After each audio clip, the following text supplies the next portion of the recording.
जय माता दी। नमस्कार दोस्तों, स्वागत है आप सभी का हमारे YouTube चैनल लक्ष्मी शर्मा की कहानियां पर। प्रेम से बोलिए लक्ष्मी मैया की जय। प्रिय भक्तगणों, आज आप सभी श्रवण करेंगे अगहन गुरुवार की व्रत कथा। भारतवर्ष के सौराष्ट्र देश में द्वापर युग की यह कहानी हुई है। सौराष्ट्र में उस समय भद्रश्रवा नाम के राजा थे। वे बड़े पराक्रमी राजा थे। 4 वेद, 6 शस्त्र, 18 पुराणों का उन्हें ज्ञान था। उनकी रानी का नाम सूरत चंद्रिका था। रानी देखने में सुंदर और सुलक्षणा थी तथा पतिव्रता थी। उन दोनों को 7 पुत्र तथा उसके बाद एक कन्या का वरदान मिला था। कन्या का नाम श्याम बाला था। एक बार महालक्ष्मी जी के मन में आया कि जाकर उस राजा के राजप्रसाद में रहे। इससे राजा को दुगनी धन दौलत की प्राप्ति होगी और वह इस धन दौलत से अपनी प्रजा को और सुख दे पाएगा। गरीब के घर अगर रहे और उसे धन दौलत प्राप्त हो तो वह स्वार्थी की तरह केवल अपने ऊपर ही खर्च करेगा। यह सोचकर श्री महालक्ष्मी जी ने बूढ़ी ब्राह्मण स्त्री का रूप धारण किया। हाथ में लाठी लिए लाठी के सहारे रानी के द्वार तक पहुंची। यद्यपि उन्होंने बूढ़ी औरत का रूप धारण किया था, पर उनके चेहरे पर देवी का तेज था। उन्हें देखते ही एक दासी सामने आई। उसने इनका नाम धाम काम धर्म पूछ डाला। वृद्ध ब्राह्मण का रूप धारित माता लक्ष्मी ने कहा, बालिके, मेरा नाम कमला है। मेरे पति का नाम भुवनेश है। हम द्वारिका में रहते हैं। तुम्हारी रानी पिछले जन्म में एक वैश्य की पत्नी थी। वह वैश्य गरीब था। दरिद्र के कारण हर रोज घर में झगड़े होते थे तथा उसका पति रोज उसे मारता था। इन बातों से तंग आकर वह घर छोड़कर चली गई तथा वन जंगल में खाली पेट भटकने लगी। उसकी इस दुर्दशा पर मुझे दया आई तो मैंने उसे सुख संपत्ति देने वाली श्री महालक्ष्मी की कथा सुनाई। मेरे कहने पर उसने श्री महालक्ष्मी का व्रत किया। श्री महालक्ष्मी प्रसन्न हुई। उसकी गरीबी दूर हुई। उसका घर संसार दौलत संपत्ति से भर गया। बाद में पति पत्नी दोनों परलोक सिधारे। लक्ष्मी व्रत करने के कारण वे लक्ष्मी लोक में रहे। उन्होंने जितने साल महालक्ष्मी का व्रत किया उतने 1000 साल उन्हें सुख भोग मिला। इस जन्म में उसका जन्म राजघराने में हुआ है, परंतु वह श्री महालक्ष्मी व्रत करना भूल गई है। उसे यह याद दिलाने में यहाँ आई हूँ। बुढ़िया की बातें सुनकर दासी ने उन्हें प्रणाम किया तथा श्री महालक्ष्मी व्रत किस तरह किया जाए इस बारे में पूछा। बुढ़िया रूप धारण किए हुए लक्ष्मी माता ने दासी को पूजा विधि तथा महिमा बताई। इसके बाद वह दासी माता को प्रणाम कर रानी को बताने अंदर चली गई। राज वैभव में रहते हुए रानी को अपने ऐश्वर्य का बहुत घमंड हुआ था। संपत्ति तथा अधिकार की वजह से वह उन्मत्त हो गई थी। दासी द्वारा बताई गई बुढ़िया की बातें सुनकर आग बबूला होकर राज द्वार पर आकर बुढ़िया रूपी श्री महालक्ष्मी पर बरस पड़ी। उसे यह मालूम नहीं था कि श्री महालक्ष्मी माता बुढ़िया का रूप धारण करके द्वार तक आई है, परंतु रानी का इस कदर रुख बर्ताव तथा अपना अनादर देखकर माता ने वहां ठहरना ठीक न समझा। वे वहां से चल पड़ी। राह में उन्हें राजकुमारी श्यामबाला मिली। उन्होंने श्यामबाला को सारी बात बताई। श्यामबाला अपने ओर से श्री महालक्ष्मी जी से क्षमा मांगी। माता को उस पर दया आई। उन्होंने श्यामबाला को श्री महालक्ष्मी व्रत के बारे में बताया। उस दिन अगहन माह का प्रथम गुरुवार था। श्यामबाला ने परम श्रद्धा से श्री महालक्ष्मी का व्रत रखा। फलस्वरूप राजा सिद्धेश्वर के सुपुत्र मालाधर से उसका विवाह हुआ। वह धन दौलत ऐश्वर्य वैभव से माला माल हो गई। पति के साथ ससुराल में आनंद से दिन बिताने लगी।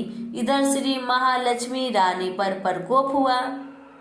फलस्वरूप राजा भद्रश्रवा का राज्य एवं राज कारोबार नष्ट हो गया, यहाँ तक कि खाने के भी लाले पड़ गए। ऐसी हालत में एक दिन रानी ने राजा से निवेदन किया, हमारा दामाद इतना बड़ा राजा है, धनवान है, ऐश्वर्यशाली है, क्यों ना उसके पास जाए, अपना हाल उसे बताए, वह जरूर हमारी मदद करेगा। इस बात पर राजा भद्रश्रवा दामाद के पास रवाना हुए। राज्य में पहुंचकर एक तालाब के किनारे थोड़ी देर विश्राम लेने के लिए ठहरे। तालाब से पानी लेते आते जाते दासियों ने उन्हें देखा। उन्होंने विनम्रता से उनकी पूछताछ की। जब उन्हें यह मालूम हुआ कि वे रानी श्यामबाला के पिता है, तो दौड़ते हुए जाकर उन्होंने रानी को सारी बात बताई। रानी ने दासी के हाथ राज परिधान भेजकर बड़े ठाट से उनका स्वागत तथा आदर सत्कार किया, खान पान करवाया। जब वो लौटने लगे तो सोने की मोहर से भरा घड़ा दिया। राजा भद्रश्रवा जब वापस लौटे तो उन्हें देखकर रानी सूरज चंद्रिका खुश हुई। उन्होंने जब सोने की मोहरों से भरे घड़े का मुख खोला, पर हाय भगवान, घड़े में धान के बदले कोयले मिले। ये सब श्री महालक्ष्मी जी की प्रकोप से हुआ। इस प्रकार दुर्दशा में और कई दिन बीत गए। इस बार रानी स्वयं अपनी कन्या के पास गई। वह दिन अगहन माह का अंतिम गुरुवार था। श्यामबाला ने श्री महालक्ष्मी जी का व्रत किया, पूजा की, अपनी माता से भी व्रत करवाई। इसके बाद रानी अपने घर आई। श्री महालक्ष्मी का व्रत रखने पर उसे फिर से अपना राजपाट, धन दौलत, ऐश्वर्य प्राप्त हुआ। वह फिर से सुख शांति आनंदमय जीवन बिताने लगी। कुछ दिनों के बाद राजकन्या श्यामबाला अपने पिता के घर आई। उसे अपने घर देखकर सूरज चंद्रिका को पुरानी बात याद आई, यही कि श्यामबाला ने अपने पिता को घड़ा भरकर कोयला दिया था और उसे कुछ भी नहीं दिया था। इसी कारण श्यामबाला को पिता के घर आने का उसका कोई आदर आतिथ्य नहीं हुआ, बल्कि अनादर हुआ। पर उसने इस बात का बुरा नहीं माना। अपने घर लौटते समय उसने पिता के घर से थोड़ा नमक ले लिया। अपने घर लौटने पर उसके पति ने पूछा, अपने मायके से क्या लाई हो? इस पर उसने जवाब दिया, वहाँ का सार लाई हूँ। पति ने पूछा, इसका मतलब क्या हुआ? श्यामबाला ने कहा, धोरा धीरज रखे, सब मालूम हो जाएगा। उस दिन श्यामबाला ने सारा भोजन नमक डाले बिना ही बनाया और पति को परोसा। पति ने खाना चखा, सारा खाना नमक बिना था, इसलिए स्वाद न आया। फिर श्यामबाला ने थाली में नमक डाला, इससे सारा भोजन स्वादिष्ट लगने लगा। अब श्यामबाला ने पति से कहा, यही है वह मायके से लाया हुआ सार। पति को उसकी बात सही लगी। फिर वह दोनों हंसी मजाक करते हुए भोजन करने लगे। कहा गया है कि इस तरह जो कोई श्रद्धा भाव से श्री महालक्ष्मी की पूजा करे, उसे माता की कृपा प्राप्त होती है, सुख संपत्ति शांति प्राप्त होती है, सभी मनोकामनाएं पूरी होती है। परंतु ये सब प्राप्त होने पर माता की पूजा को भूलना नहीं चाहिए। हर गुरुवार को व्रत पाठ अवश्य करना चाहिए। इस तरह श्री महालक्ष्मी की महिमा भक्तों की मनोकामना पूरी करती है। प्रेम से बोलिए महालक्ष्मी माता की जय। बहुत समय पहले की बात है। बनारस के गांव में एक बड़े धनवान सेठ रहते थे। वह विष्णु भगवान के परम भक्त थे और हमेशा सच बोला करते थे। एक बार जब भगवान सेठ की प्रशंसा कर रहे थे, तभी माँ लक्ष्मी ने कहा, स्वामी आप इस सेठ की इतनी प्रशंसा क्यों क्या करते हैं? क्यों ना आज उसकी परीक्षा ली जाए और जाना जाए कि क्या वह सचमुच इसके लायक है या नहीं। भगवान बोले, ठीक है देवी, जैसी आपकी इच्छा। विष्णु भगवान ने लक्ष्मी जी से कहा कि अभी सेठ गहरी निद्रा में है, आप उसके सपने में जाए और उसकी परीक्षा ले लीजिए। अगले ही क्षण सेठ जी को सपना आया। सपने में धन की देवी लक्ष्मी उनके सामने आई और बोली, हे मनुष्य, मैं धन की देवी धात्री लक्ष्मी हूँ। सेठ जी को अपनी आंखों पर यकीन नहीं हुआ और वो बोले, हे माता, आपने साक्षात अपने दर्शन देकर मेरा जीवन धन्य कर दिया है। बताइए, मैं आपकी क्या सेवा कर सकता हूँ? माता ने कहा, कुछ नहीं, मैं तो बस इतना बताने आई हूँ कि मेरा स्वभाव चंचल है और बरसों से तुम्हारे भवन में निवास करते करते मैं ऊब चुकी हूँ और यहाँ से जा रही हूँ। सेठ जी बोले, मेरा आपसे निवेदन है कि आप यहीं रहे, किंतु अगर आपको यहाँ अच्छा नहीं लग रहा है तो मैं आपको भला कैसे रोक सकता हूँ? आप अपनी इच्छा अनुसार जहाँ चाहें वहाँ जा सकती हैं। इतना कहते ही माँ लक्ष्मी सेठ के घर से चली गई। थोड़ी देर बाद वे रूप को बदलकर पुनः सेठ के स्वप्न में यश के रूप में आई और बोली, सेठ, मुझे पहचान रहे हो? सेठ ने कहा, नहीं महोदय, आपको मैंने नहीं पहचाना। भेष रूपी लक्ष्मी माता ने कहा, मैं यश हूँ, मैं ही तेरी कीर्ति और प्रसिद्धि का कारण हूँ। लेकिन अब मैं तुम्हारे साथ रहना नहीं चाहता क्योंकि माँ लक्ष्मी यहाँ से चली गई है, अतः मेरा भी यहाँ कोई काम नहीं। सेठ ने कहा, ठीक है, यदि आप भी जाना चाहते हैं तो वही सही। सेठ जी अभी भी स्वप्न में ही थे और उन्होंने देखा कि वह दरिद्र हो गए हैं और धीरे धीरे उनके सारे रिश्तेदार व मित्र भी उनसे दूर हो गए हैं। यहाँ तक कि जो लोग उनका गुणगान किया करते थे वो भी आज उनकी बुराई कर रहे हैं। कुछ और समय बीतने पर माँ लक्ष्मी धर्म का रूप धारण करके पुनः सेठ के सपने में आई और बोली, मैं धर्म हूँ। माँ लक्ष्मी और यश के जाने के बाद भी इस दरिद्रता में तुम्हारा साथ नहीं दे सकता, मैं जा रहा हूँ। जैसा आपकी इच्छा, सेठ ने उत्तर दिया और धर्म भी वहाँ से चला गया। कुछ और समय बीत जाने पर माँ लक्ष्मी सत्य के रूप में स्वप्न में प्रकट हुई और बोली, मैं सत्य हूँ। लक्ष्मी, यश और धर्म के जाने के बाद अब मैं भी यहाँ से जाना चाहती हूँ। ऐसा सुन सेठ जी ने तुरंत सत्य के पांव पकड़ लिए और बोले, हे महाराज, मैं आपको नहीं जाने दूंगा। भले ही सब मेरा साथ छोड़ दे, मुझे त्याग दे, पर कृपया आप ऐसा मत करिए। सत्य के बिना मैं एक क्षण नहीं रह सकता।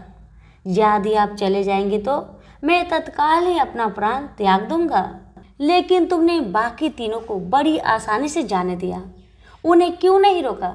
सत्य ने प्रश्न किया। सेठ जी बोले, मेरे लिए वे तीनों भी बहुत महत्व रखते हैं, लेकिन उन तीनों के बिना भी मैं भगवान का नाम का जाप करते करते उद्देश्यपूर्ण जीवन जी सकता हूँ। परंतु यदि आप चले गए तो मेरा जीवन में झूठ प्रवेश कर जाएगा और वाणी अशुद्ध हो जाएगी। भला ऐसी वाणी से मैं अपने भगवान की वंदना कैसे कर सकूंगा? मैं तो किसी भी कीमत पर आपके बिना नहीं रह सकता। सेठ जी के उत्तर सुन सत्य बहुत प्रसन्न हुआ और उसने कहा, तुम्हारी अटूट भक्ति ने मुझे यहाँ रुकने पर विवश कर दिया और अब मैं यहाँ से कहीं नहीं जाऊंगा। और ऐसा कहते हुए सत्य अंतर्ध्यान हो गया। सेठ जी अभी भी निद्रा में थे। थोड़ी देर बाद स्वप्न में धर्म वापस आया और बोला, मैं अब तुम्हारे पास ही रहूंगा क्योंकि यहाँ सत्य का निवास है।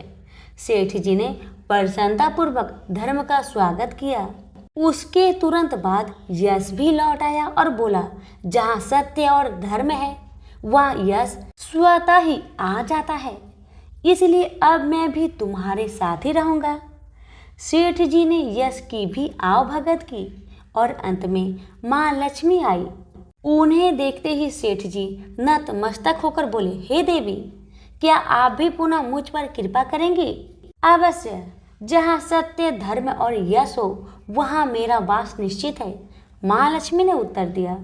यह सुनते ही सेठ जी की नींद खुल गई। उन्हें यह सब स्वप्न लगा, पर वास्तविकता में वह एक कड़ी परीक्षा से उत्तीर्ण होकर निकले थे।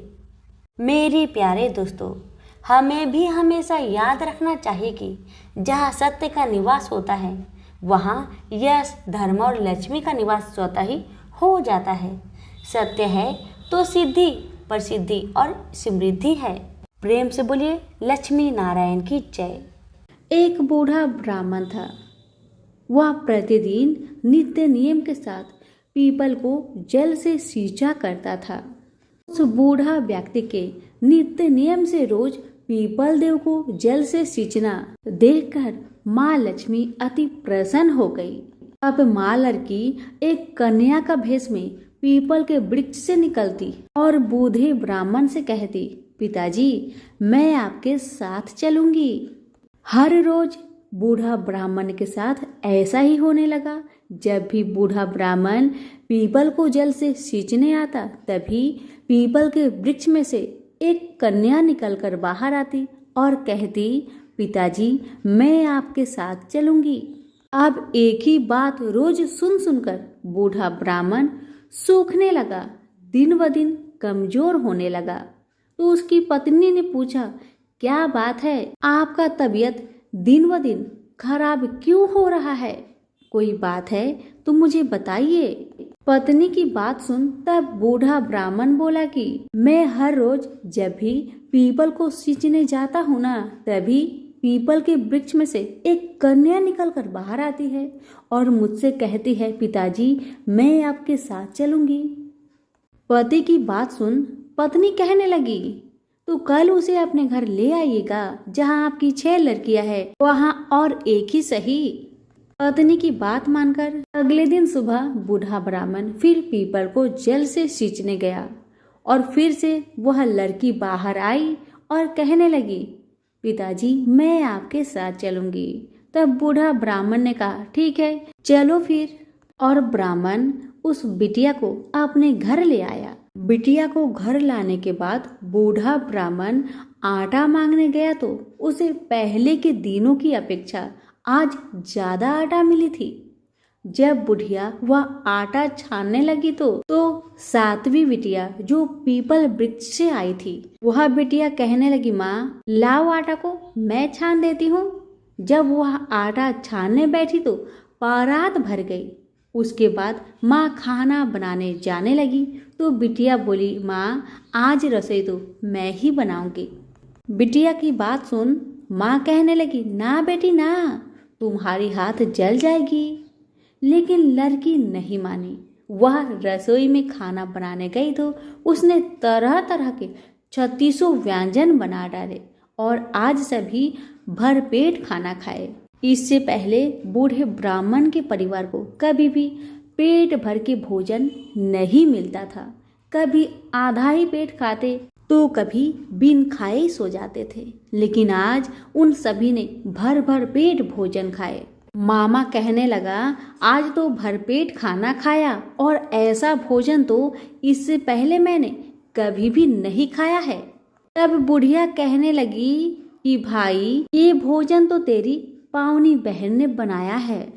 जैसे ही शाम हुई तो पावनी बेटी कहने लगी, माँ चौका लगा के चौका का दिया जला देना, कोठे में सो जाऊंगी मैं। बुढ़िया बोली, ना बेटी ना, तू डर जाएगी। लेकिन वह बिटिया न मानी। वह कहने लगी, माँ मैं नहीं डरूंगी। वह बिटिया अंदर कोठे में ही जाकर सो गई। आधी रात को लड़की उठी और चारों ओर आंख मारी तो चारों ओर धन ही धन हो गया। और बाहर जाने लगी तो एक बूढ़ा ब्राह्मण सो रहा था। उसने देखा तो कहा, बेटी तू कहाँ चली जा रही है? तब बिटिया बोली, मैं दरिद्रता दूर करने आई थी। अगर तुम्हें दूर करवानी है तो करवा लो। तब बूढ़ा ब्राह्मण ने कहा, हाँ बिटिया जैसी तुम्हारी इच्छा। तो बिटिया रानी ने बूढ़े के घर में भी आंख से देखा तो चारों तरफ धन ही धन हो गया। तब बूढ़ा ब्राह्मण का परिवार सुबह सोकर उठे तो लड़की को घर में ना देखकर उसे ढूंढने लगे कि मेरी पावनी बेटी कहाँ चली गई। तो बाहर वाला बूढ़ा ब्राह्मण बोला कि वह तो लक्ष्मी माता थी। जो तुम पर प्रसन्न होकर तुम्हारे घर की सारी दरिद्रता को दूर कर गई। हे लक्ष्मी माता, जैसे आपने उनकी दरिद्रता दूर की, वैसे ही हम सबकी करना। कहानी कहने वालों के भी, सुनने वालों के भी, हुक्कारे भरने वालों के भी, सभी के परिवार पर अपनी कृपा सदा बनाए रखना। तो सभी प्रेम से बोलिए लक्ष्मी माता की जय। एक बार की बात है, राजा बलि समय बिताने के लिए एकांत स्थान पर गधे के रूप में छिपे हुए थे। देवराजेंद्र उनसे मिलने के लिए उन्हें ढूंढ रहे थे। एक दिन इंद्र ने उन्हें खोज निकाला और उनके छिपने के कारण जानकर उन्हें काल का महत्व बताया, साथ ही उन्हें तत्वज्ञान का बोध करवाया। तभी राजा बलि के शरीर से एक दिव्य रूप आत्मा स्त्री निकली। उसे देखकर इंद्र ने पूछा, दैत्यराज, यह स्त्री कौन है? देवी, मानुषी अथवा असुरी शक्ति में से कौन सी शक्ति है? राजा बलि बोले, देवराज, ये देवी तीनों शक्तियां में से कोई भी नहीं, आप स्वयं पूछ लीजिए। इंद्र के पूछने पर वे शक्ति बोली, देवेंद्र, मुझे ना तो दैत्यराज बलि जानते हैं और ना ही तुम या कोई अन्य देवगण। पृथ्वी लोक पर मुझे अनेक नामों से पुकारते हैं, जैसे श्री, लक्ष्मी आदि। इंद्र बोले, देवी, आप इतने समय से राजा बलि के पास है, लेकिन ऐसा क्या कारण है कि आप इन्हें छोड़कर मेरी ओर आ रहे हैं? लक्ष्मी बोली, देवेंद्र, मुझे मेरे स्थान से कोई भी हटा या डिगा नहीं सकता। मैं सभी के पास काल के अनुसार आती जाती रहती हूँ। जैसा काल का प्रभाव होता है, मैं उतने ही समय तक उसके पास रहती हूँ, अर्थात मैं समय अनुसार एक को छोड़कर दूसरे के पास निवास करती हूँ। इंद्र बोले, देवी, आप असुरों के यहाँ निवास क्यों नहीं करती? लक्ष्मी बोली, देवेंद्र, मेरा निवास वही होता है जहाँ सत्य हो, धर्म के अनुसार कार्य होते हो, व्रत और दान देने के कार्य होते हो। लेकिन असुर भ्रष्ट हो रहे हैं। ये पहले इंद्रियों को भस्म कर सकते हैं, सत्यवादी थे, ब्राह्मणों की रक्षा करते थे, और अब इनके ये गुण नष्ट होते जा रहे हैं। ये तप उपवास नहीं करते, यज्ञ हवन दान आदि से इनका कोई संबंध शेष नहीं है। पहले ये रोगी स्त्रियों, वृद्धों, दुर्बलों की रक्षा करते थे, गुरुजन का आदर करते थे, लोगों को क्षमादान देते थे। लेकिन अब अहंकार, मोह, लोभ, क्रोध, असत्य, अविवेक, काम आदि ने इनके शरीर में जगह बना ली है। ये लोग पशु को पाल लेते हैं, लेकिन उन्हें चारा नहीं खिलाते।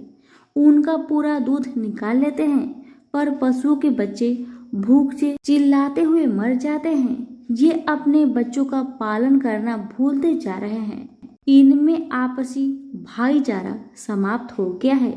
लूट खसोट, हत्या, व्यभिचार, कलह, स्त्रिया की पतिव्रता नष्ट करना ही इनका धर्म हो गया है। सूर्योदय के बाद सोने के कारण स्नान ध्यान से विमुख होते जा रहे हैं, इसलिए मेरा मन इनसे उचट गया। देवताओं का मन अब धर्म में आसक्त हो रहा है, इसलिए अब मैं इन्हें छोड़कर देवताओं के पास निवास करूंगी। मेरे साथ श्रद्धा, आशा, क्षमा, जया, शांति, संतति, धृति और विजिति, ये आठों देवियां भी निवास करेगी। देवेंद्र, अब आपको ज्ञात हो गया होगा कि मैंने इन्हें क्यों छोड़ा है। साथ ही आपको इनके अवगुणों का भी ज्ञान हो गया होगा। तब इंद्र ने लक्ष्मी को प्रणाम किया और आदर सहित उन्हें स्वर्ग ले गए। वो प्रेम से बोली, लक्ष्मी माता की जय हो। एक गांव में एक साहूकार रहता था। साहूकार की एक बेटी थी, जो कि हर रोज पीपल सींचने जाती थी। पीपल के वृक्ष में से लक्ष्मी जी प्रकट होती थी और चली जाती। एक दिन लक्ष्मी जी ने साहूकार की बेटी से कहा कि तू मेरी सहेली बनेगी। तब लड़की ने कहा, मैं अपने पिताजी से पूछकर कल बताऊंगी। अब साहूकार की बेटी ने घर आकर अपने पिता को सारी बात बताई। तब उसके पिताजी बोले कि वह तो लक्ष्मी माता है, आपने को और क्या चाहिए, तुम लक्ष्मी माता की सहेली बन जाओ। दूसरे दिन वह लड़की फिर गई। तब लक्ष्मी जी पीपल के पेड़ से निकलकर आई और कहने लगी, सहेली बनेगी मेरी। तब लड़की ने कहा, हाँ क्यों नहीं, जरूर बनूंगी। अब लक्ष्मी जी और वह लड़की दोनों जन सहेली बन गई। एक दिन लक्ष्मी जी ने अपनी सहेली को खाने का न्योता दिया। घर आकर लड़की ने अपने माँ पिता से कहा कि मेरी सहेली ने मुझे खाने का न्योता दिया है। तब पिता ने कहा कि सहेली के यहाँ जिमने जाइयो, पर संभाल कर जाना। तब वह लक्ष्मी जी के यहाँ जिमने गई तो लक्ष्मी जी ने उसे साल 2 साला ओढ़ने के लिए दिया, रुपए दिए, सोने की चौकी, सोने की थाली में 36 प्रकार के भोजन करा दिए। जिम कर जब वह जाने लगी तो लक्ष्मी जी ने पल्ला पकड़ लिया और कहने लगी कि मैं भी तेरे घर जिमने आऊंगी। तब लड़की ने कहा, हाँ सहेली क्यों नहीं, जरूर आना। अब वह घर जाकर चुपचाप बैठ गई। तब पिता ने पूछा कि सहेली की यहाँ से जिम कर आ गई और तू उदास क्यों बैठी है। तब उसने कहा, पिताजी मेरे को तो लक्ष्मी जी ने इतना कुछ दिया, अनेक प्रकार के भोजन कराए, परंतु मैं कैसे उनको जिमाऊंगी, अपने घर में तो कुछ भी नहीं है। तब उसके पिता ने कहा, गोबर मिट्टी से चौका लगाकर घर की सफाई कर लेना, 4 मुख वाला दिया जलाकर लक्ष्मी जी का नाम लेकर रसोई में बैठ जाना। लड़की सफाई करके लड्डू लेकर बैठ गई।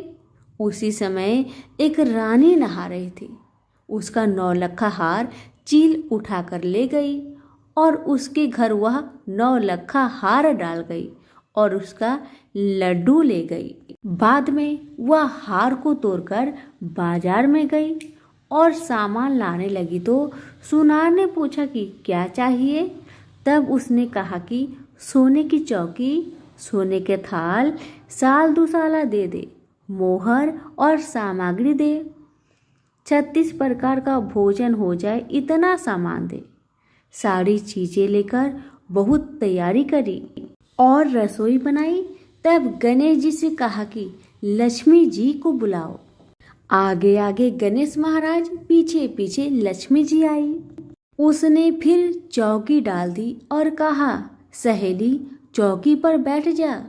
तब लक्ष्मी जी ने कहा, सहेली चौकी पर तो राजा रानी के भी मैं नहीं बैठी, किसी के भी यहाँ नहीं बैठी।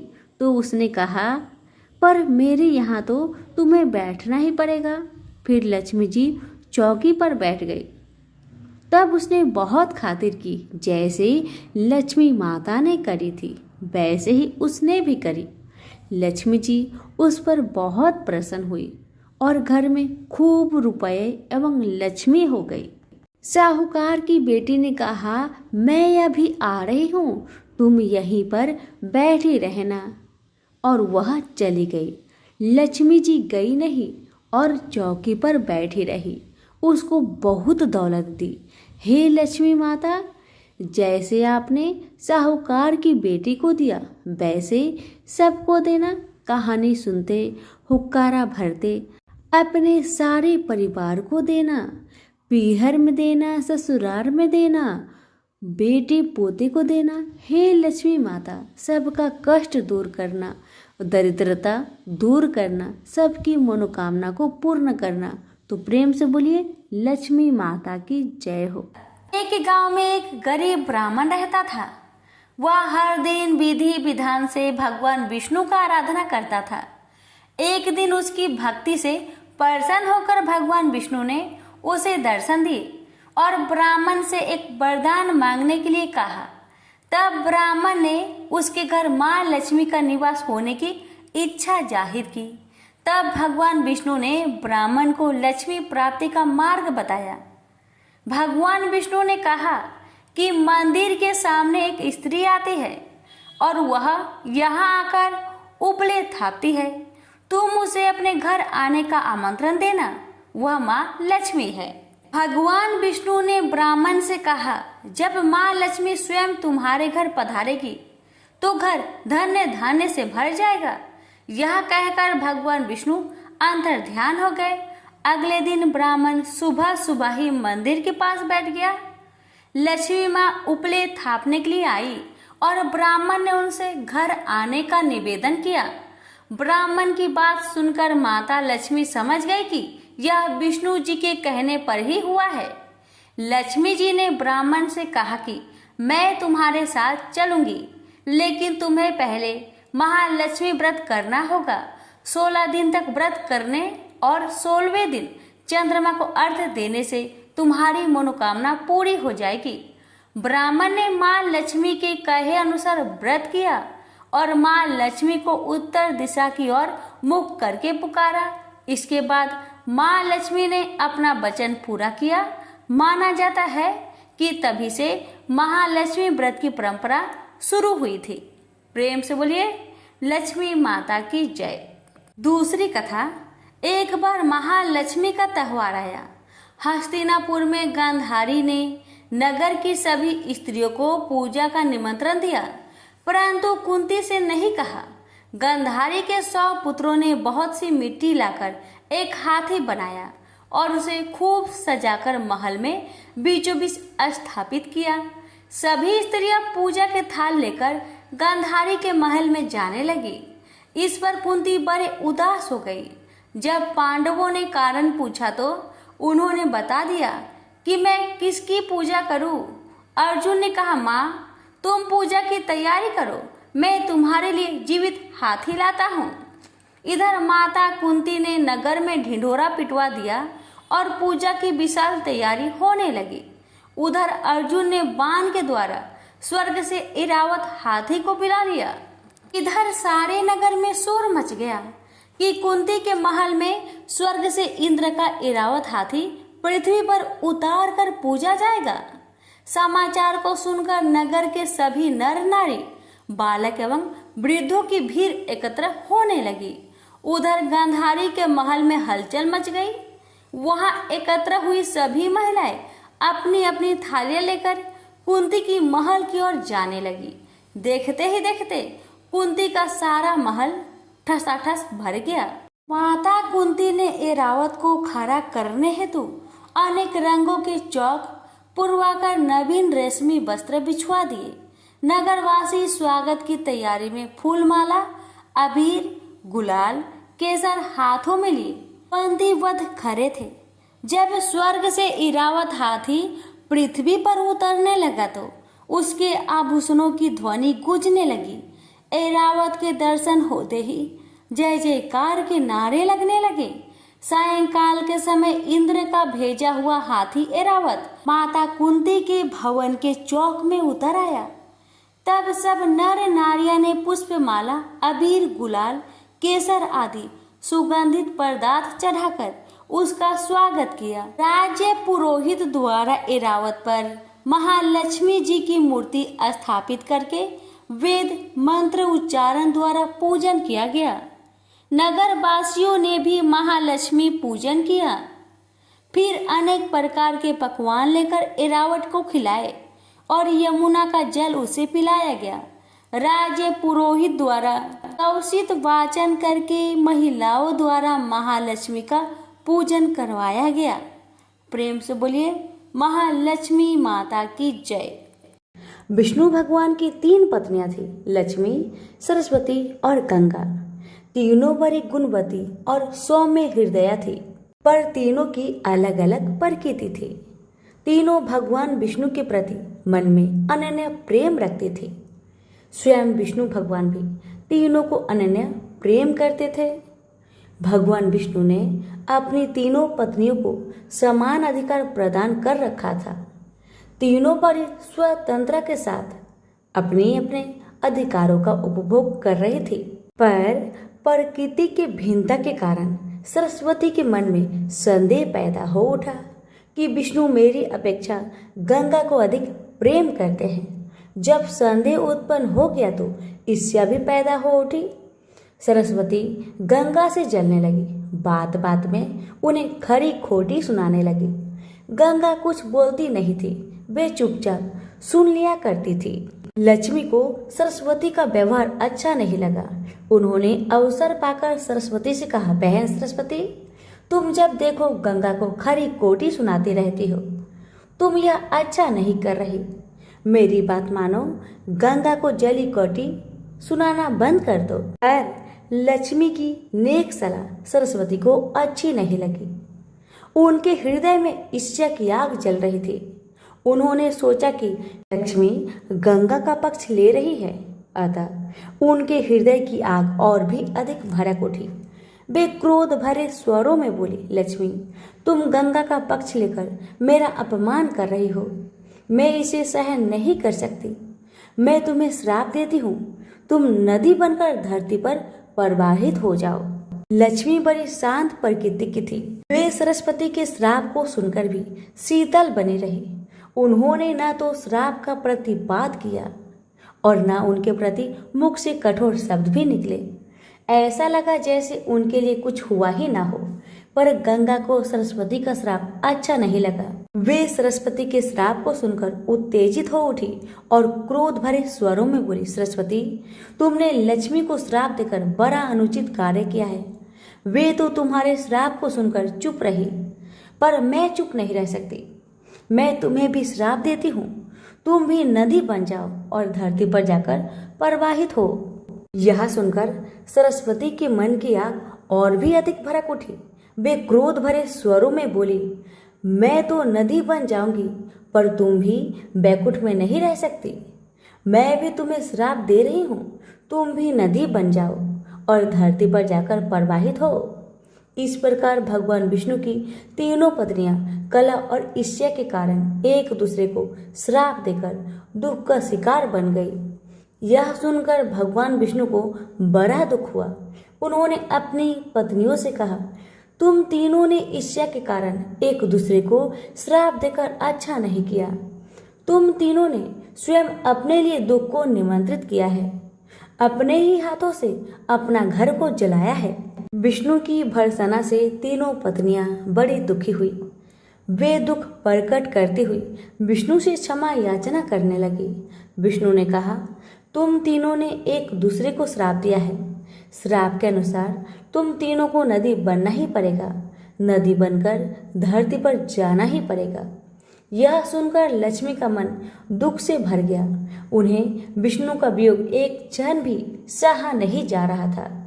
वे अपने प्राणों को आंसुओं के रूप में बहाती हुई बोली, प्रभु, मुझ पर दया कीजिए। मैं एक क्षण भी आपके बिना नहीं रह सकती। कोई ऐसा उपाय बतलाइए जिससे मुझे आपसे अलग ना होना पड़े, धरती पर ना जाना पड़े। विष्णु ने कहा, लक्ष्मी, तुम्हें धरती पर जाना ही पड़ेगा, किंतु तुम्हारे हृदय में कपट और ईर्ष्या का भाव नहीं है, अतः तुम मुझे बहुत प्रिय हो। तुम्हें मुझसे अलग नहीं होना पड़ेगा। तुम अर्ध शक्ति से मेरे पास रहो और अर्ध शक्ति के रूप में पद्मावती नदी के रूप में धरती पर जाकर बहो। धरती पर शंखचूड़ नामक एक राक्षस उत्पन्न होगा, वह मेरा ही अंश होगा। तुम तुलसी के रूप में उसकी पत्नी बनोगी। तुम तुलसी के रूप में सदा विष्णु प्रिया बनी रहोगी और जन जन से आदर पाओगी। गंगा को भी भगवान विष्णु से अलग होने का बड़ा दुख था, अतः उन्होंने भी आश्रु नयन निवेदन किया, प्रभु, ऐसा कोई उपाय बताए जिससे मैं आपसे अलग ना हो। विष्णु भगवान ने कहा, गंगे, श्राप बस तुम्हें भी धरती पर जाना ही पड़ेगा। राजा भगीरथ अपने पूर्वजों के उद्धार के लिए तप कर रहे हैं। तुम्हें धरती पर गंगा के रूप में प्रवाहित होना पड़ेगा और भगीरथ के पूर्वजों का उद्धार करना होगा। तुम भगीरथ के पूर्वजों का उद्धार करके समुद्र में मिल जाओ। समुद्र मेरा ही रूप है, अतः तुम सदा मुझ में ही रहोगी। तुम स्वर्ग से उतरने पर शिव की जटाओं में रहोगी। शिव और मुझ में कोई अंतर नहीं है। इस रूप में भी तुम सदा मुझ में ही रहोगी। सरस्वती चुपचाप विष्णु की बातें को सुन रही थी। अंत में भगवान विष्णु ने सरस्वती की ओर देखा और कहा, सरस्वती, तुम अपने अर्ध गुणों से नदी बनकर बहोगी और अर्ध गुणों से ब्रह्मा की पत्नी बनोगी। श्राप का फल तुम्हें भी भोगना ही पड़ेगा। सरस्वती बोली, भगवान आप तो भेद विभेद रहित है, फिर आप लक्ष्मी और मुझ में भेद क्यों कर रहे हैं? आपने लक्ष्मी को तो अपने पास ही रहने की अनुमति प्रदान की, पर मुझे आप सदा के लिए अलग कर रहे हैं। विष्णु बोले, सरस्वती किसी को भी न तो मैं विलग करता हूँ और न अपने पास रखता हूँ। मेरी किसी में न तो आसक्ति है और न किसी में विरक्ति है। सबको अपने अपने गुणों और कर्मों के अनुसार ही मेरा सहचार्य प्राप्त होता है। लक्ष्मी निष्कपट हृदय की है, वे ना तो किसी से ईर्ष्या करती है ना किसी से वैर रखती है, वे सबसे प्रेम करती है और यही कारण है कि वे सदा मेरे साथ रहती है। पर तुम ईर्ष्या और क्रोध के वशीभूत रहती हो, यही कारण है कि तुम्हें मुझसे अलग होना पड़ रहा है। विष्णु के कथन को सुनकर सरस्वती मौन हो गई। उन्हें ऐसा लगा जैसे विष्णु की कथन का प्रत्येक अक्षर मूर्तिमान बनकर खड़ा हो गया हो। सरस्वती का हृदय पश्चाताप की वेदना से जलने लगा। पर अब क्या हो सकता था? अब तो तीर उनके हाथों से छूट चुका था। जो मनुष्य क्रोध और ईर्ष्या के वशीभूत होकर अपने हाथों से ही अपने घरों में आग लगा लेते हैं, उन्हें सरस्वती की भांति ही पश्चाताप की वेदना में जलना पड़ता है। तो प्रेम से बोलिए, लक्ष्मी नारायण की जय।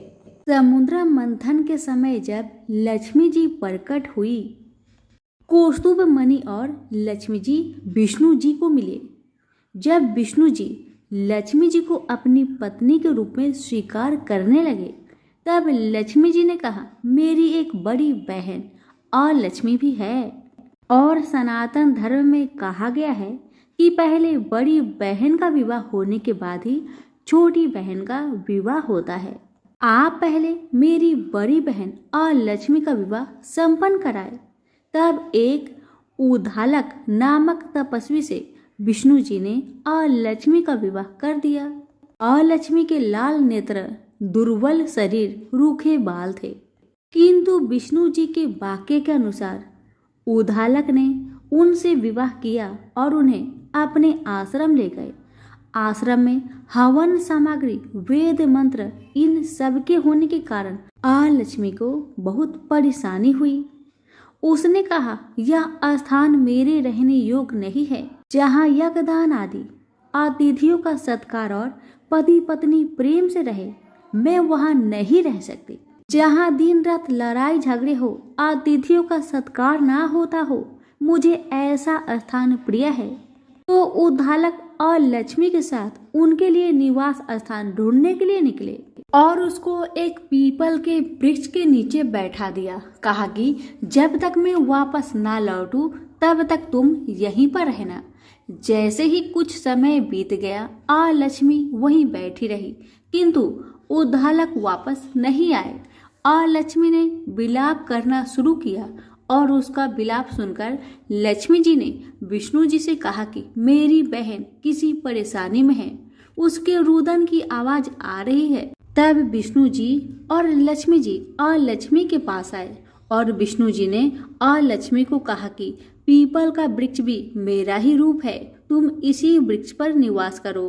अब जो तुम्हारी नित्य पूजा करेगा, तुम उनकी सब मनोकामना को पूर्ण करो। तभी से लक्ष्मी का निवास स्थान पीपल के वृक्ष पर है। विष्णु जी का स्वरूप होने के कारण और लक्ष्मी जी की बड़ी बहन का निवास स्थल होने के कारण पीपल का वृक्ष हमारे लिए पूजनीय है। प्रेम से बोलिए, लक्ष्मी नारायण की जय हो।